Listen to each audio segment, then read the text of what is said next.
Hi friends, இன்றைக்கி நம்ம கோவை சமையலில் ரொம்ப சாஃப்ட் அண்ட் டேஸ்டியான பாம்பே அல்வா எப்படி பண்ணலாங்கிறத பார்க்கலாம். அதுக்கு ஃபர்ஸ்ட் ஒரு பேனில் 2 கப் அளவுக்கு சர்க்கரை எடுத்துக்கோங்க. அதில் 4 கப் அளவுக்கு தண்ணி ஆட் பண்ணிக்கலாம்.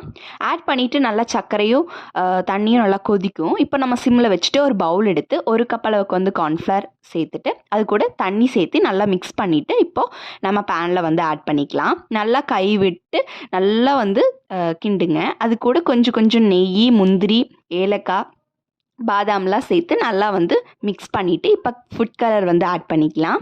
ஆட் பண்ணிவிட்டு கொஞ்சம் கொஞ்சமாக நெய் சேர்த்து நல்லா மிக்ஸ் பண்ண ஆரம்பிங்க. இப்போ நல்லா மிக்ஸ் பண்ணிவிட்டு கொஞ்சமாக இந்த கன்சிஸ்டன்சி வந்ததுக்கப்புறமா ஒரு பவுலில் நெய் தடவிட்டு இப்போ நம்ம ட்ரான்ஸ்ஃபர் பண்ணிக்கலாம். ஒரு 1/4 மணி நேரம் கழித்து ஒரு தட்டத்தில் எடுத்து போட்டோம்னா சூப்பராக பீஸ் போட வருங்க. நீங்கள் நைஃப் வச்சு நல்லா பீஸ் போட்டு எடுத்திங்கன்னா சூப்பரான பாம்பே அல்வா ரெடி ஆயிடுச்சு.